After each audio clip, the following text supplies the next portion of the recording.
비전과 어둠.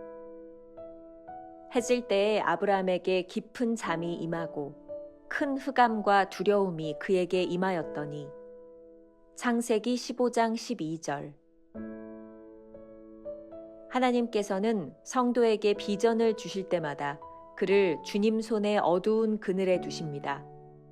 이때 성도의 의무는 가만히 듣는 것입니다. 빛이 강하기 때문에 생기는 어둠이 있습니다. 이때는 들어야 합니다. 창세기 16장에 아브라함과 하갈 사건은 어둠이 임했을 때 하나님께서 빛을 보내실 때까지 기다리기보다 오히려 사람의 충고를 듣고 행한 불신앙의 예입니다. 하나님께서 비전을 주신 후 어둠이 따라오면 기다리십시오. 만일 주님의 때를 기다린다면 하나님께서는 당신을 주께서 주신 비전에 합당하게 만들어 놓으실 것입니다. 절대로 하나님께서 주신 약속을 인간 스스로 이루어 보려고 시도하지 마십시오. 아브라함은 13년간의 침묵의 기간을 지냈으며 그동안 스스로 할 수 있는 것이 아무것도 없음을 깨달았습니다. 상식적인 방법으로는 하나님의 약속을 이룰 가능성이 전혀 없었습니다. 아브라함에게 이 침묵의 기간은 불쾌한 기간이라기보다 훈련의 기간이었습니다. 절대로 기쁨과 확신으로 들뜨지 마십시오. 가만히 주님을 기다리십시오. 아직도 육체를 신뢰합니까? 사람을 의지하지 말고 초월하신 분만 신뢰하십시오. 나의 확신이 책이나 기도 혹은 영적 체험에 있습니까? 하나님이 주신 축복에 있는 것은 아닙니까? 나의 확신은 오직 하나님 그분께만 있어야 합니다. 나는 전능하신 하나님이라. 엘 샤다이. 우리가 철저하게 훈련받아야 하는 것은 하나님은 실제라는 사실을 아는 것입니다. 하나님이 당신에게 실제가 되실 때 사람들은 그림자가 됩니다. 하나님만 의지하여 서 있는 성도는 그 누가 어떤 말과 행동을 해도 전혀 요동하지 않습니다. 김병삼 목사의 매일 만나 365 19번째 시간입니다. 오늘은 비전과 어두움이라고 하는 제목으로 역시 두 가지의 주제를 가지고 함께 나누어 보겠습니다. 첫 번째, 어둠의 시간의 기다림.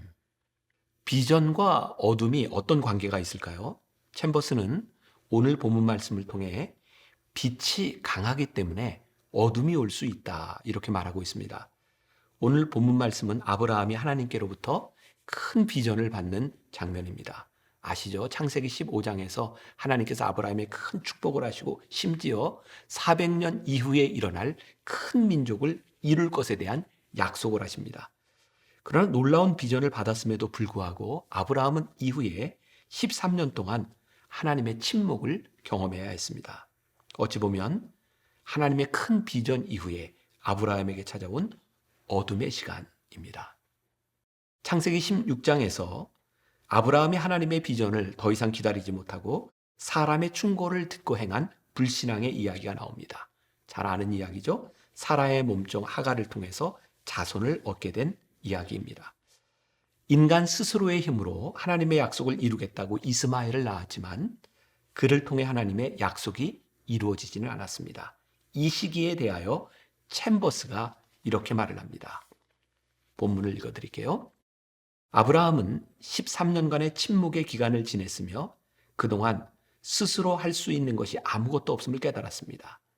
상식적인 방법으로는 하나님의 약속을 이룰 가능성이 전혀 없었습니다. 아브라함에게 이 침묵의 기간은 불쾌한 기간이라기보다 훈련의 기간이었습니다. 절대로 기쁨과 확신으로 들뜨지 마십시오. 가만히 주님을 기다리십시오. 하나님께서 비전을 주시고 어둠의 시간을 지나가게 하시는 때는 훈련의 시간입니다. 기억하십시오. 훈련의 시간. 아니 종종 하나님의 침묵은 우리에게 최고의 훈련이 됩니다. 훈련을 즐기는 사람은 아무도 없습니다. 우리에게 고통의 시간이 될 수도 있습니다. 그럼에도 불구하고 훈련의 때에는 제대로 훈련을 받아야 합니다. 소설가 백영욱 씨가 무라카미 하루키의 태엽 감는 새 연대기라고 하는 책에 대하여 이런 글을 남겼습니다. 진짜 별을 보기 위해선 어둠에 적응하는 시간이 반드시 필요하다. 국제 밤하늘 팀의 전문가들에 따르면 우리의 눈이 별을 보기 위해 적합한 상태가 되려면 2시간 이상을 기다려야 한다. 눈의 초점이 어둠에 익숙해질 최소한의 시간이다. 하지만 별을 보기 위해 시간을 들여야 한다고 생각하는 사람은 거의 없다. 어둠의 시간을 지나간다는 것은 우리가 억지로 빛을 찾아 헤매는 것이 아니라 잠잠히 어둠 속에서 하나님의 일하심을 기다릴 때 어느 순간 늘 거기 있었던 더 밝은 부분이 드러나는 것은 아닐까요? 이 어둠의 시간 동안에 타인의 충고를 받거나 다른 세상 지식을 의지하는 것은 하나님을 전적으로 의지하는데 방해가 될 뿐입니다. 이때 성도의 의무는 가만히 듣는 것입니다. 어둠 속에서 듣는 것, 기다리는 것이죠. 자, 우리가 기억해야 될 김병삼 목사의 한 줄 노트. 어둠의 시간을 지날 때 잠잠히 하나님을 기다리는 것은 훌륭한 믿음입니다. 2번째 주제로 넘어갑니다. 그리고 어둠의 시간에 하나님 신뢰하기. 챔버스가 묻습니다. 어둠 속에서 우리는 무엇을 신뢰하는가? 그를 인용합니다. 하나님을 신뢰한다고 하는 것은 하나님의 축복에 있는 것이 아니라 나의 확신은 오직 하나님 그분께만 있어야 합니다. 우리가 철저하게 훈련받아야 하는 것은 하나님은 실제라는 사실을 아는 것입니다.